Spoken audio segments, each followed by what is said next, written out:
শামস ইকবাল প্রাক্তন তৃণমূল কাউন্সিলর তোলাবাজির মামলায় তাকে গ্রেফতার করা হয়েছিল। সকাল 8টায় গ্রেফতার করা হয় আর বিকেল 4টেই তার জামিন হয়ে গেল। যিনি অভিযোগ করেছিলেন সেই অভিযোগকারী নিজেই তিনি অভিযোগ তুলে নিয়েছেন বলে জানা যাচ্ছে। আমি আরো বিস্তারিত এই নিয়ে জানতে সরাসরি কথা বলবো, পার্থপ্রতিম ঘোষ আমাদের প্রতিনিধি রয়েছেন।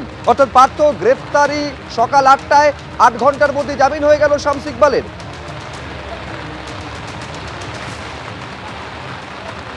দেখো, সকাল 8টা 3 লালবাগের তরফ থেকে কিন্তু অফিসিয়ালি জানানো হয় শামস ইকবাল 134 নম্বর ওয়ার্ডের তৃণমূল কাউন্সিলরে গ্রেপ্তার করা হয়েছে। গ্রেপ্তার করা হয়েছে কোন মামলায়? অভিযোগকারী অভিযোগ করেছেন বলে পুলিশ সূত্রে দাবি করা হয় এবং একেবারে অফিসিয়ালি পুলিশের তরফ থেকে বলা হয় যে 70 লক্ষ টাকা তোলাবাজির অভিযোগ রয়েছে। এমনকি এই টাকার পরে আরও টাকার দাবি এবং সেই দাবি অনুযায়ী কিন্তু বলা হচ্ছে টাকা না দেওয়াতে রিভলভার শো করে শামস ইকবাল, অর্থাৎ 134 নম্বর ওয়ার্ডের প্রাক্তন তৃণমূল কাউন্সিলর এবং তার পাশাপাশি তার অনুগামীরা।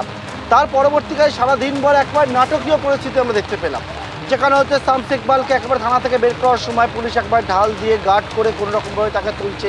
যখন তাকে আদালতে নিয়ে আসা হচ্ছে, তার অনুগামীর একবার দেখে মনে হয় ঠিক নেতা বা কোনো অনুষ্ঠানে যোগ দেওয়ার সময় যেমন যায় কোনো গাড়ি থাকলে পাশে বিনা হেলমেটে একবারে যারা অনুগামীরা কভার করে নিয়ে যায়, ঠিক তেমনভাবে একেবারে আদালতে নিয়ে আসছেন তাকে। এবং তার পরবর্তীকালে আদালতে যখন তোলা হলো সেই সময় তার বিরুদ্ধে তোলাবাজি অস্ত্র আইনে মামলা ছিল, অর্থাৎ জামিন অযোগ্য ধারায় মামলা ছিল।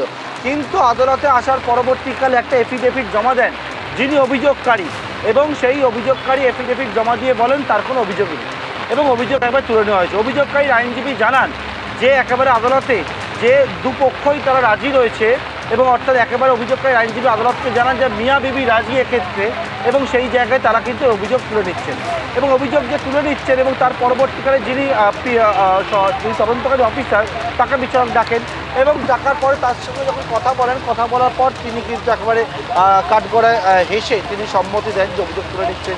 অভিযোগকারী যিনি ছিলেন তাকেও কিন্তু কাঠগড়ায় তোলা হয় এবং তোলার পরে বিচারক জানতে চান যে এই যে এফিডেভিট তিনি জমা দিয়ে তার ফলে কিন্তু যিনি অভিযুক্ত তিনি ছাড়া পেয়ে যাবেন।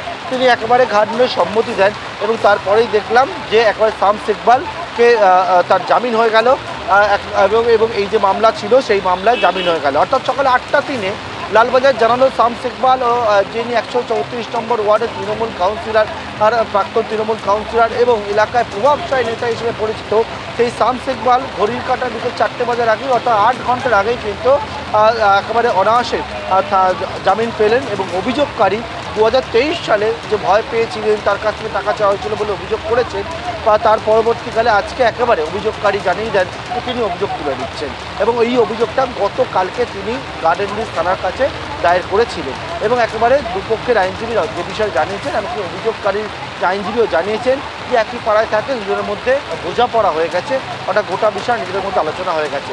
ফলে তোলাবাজি এবং অস্ত্র আইনে গ্রেপ্তার হলেও সকাল 8টায় লালবাজারের তরফ থেকে জানানো হলেও বিকেল 4টের আগে প্রাক্তন তৃণমূল কাউন্সিলর তিনি কিন্তু আদালত থেকে ছাড়া পেয়ে গেলেন।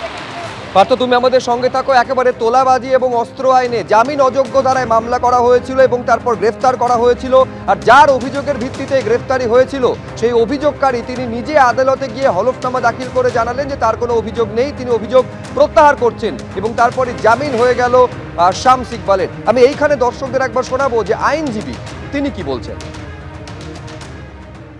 একজন কমপ্লেনেন্ট করেছিলেন, ওই কমপ্লেনেন্টের সঙ্গে এই যিনি আজকে যে অ্যাকিউজড এদের একটা সম্পর্ক রয়েছে, বিজনেস ট্রানজাকশান দীর্ঘদিনের রয়েছে। সেই ট্রানজাকশানের কিছু ভুল বোঝাবুঝির জন্য উনি একটা মামলা করেছিলেন।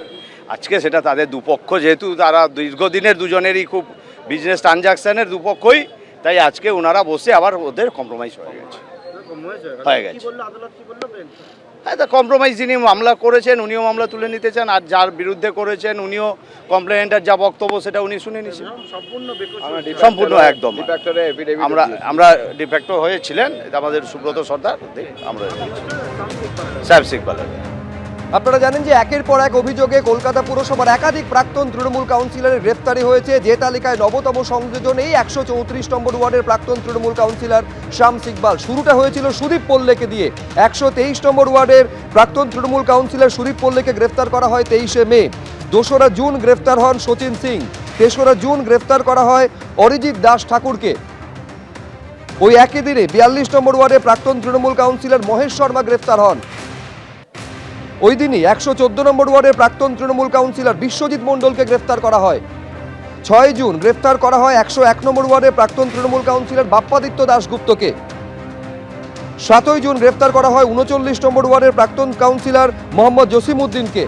9 তারিখে গ্রেফতার করা হয় 63 নম্বর ওয়ার্ডের প্রাক্তন তৃণমূল কাউন্সিলর সুস্মিতা ভট্টাচার্যকে। 10 তারিখে গ্রেফতার হন প্রাক্তন মেয়র পরিষদ স্বপন সমাদ্দার। এক সপ্তাহ পর 17 জুন গ্রেফতার করা হয় 108 নম্বর ওয়ার্ডের প্রাক্তন তৃণমূল কাউন্সিলর সুশান্ত ঘোষকে।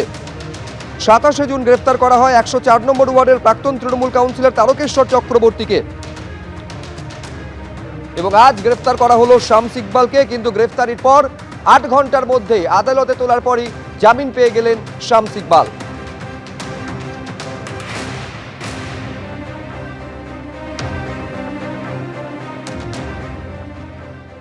আর এবার পানিহাটির ছবি আপনাদের সামনে রাখবো, যেখানে তৃণমূল কাউন্সিলরকে গ্রেফতার করা হয়েছে। পানিহাটির ছবি আপনারা দেখতে পাচ্ছেন, যেখানে তৃণমূল কাউন্সিলর জয়ন্ত দাস তাকে গ্রেফতার করা হয়েছে তোলাবাজির মামলায়।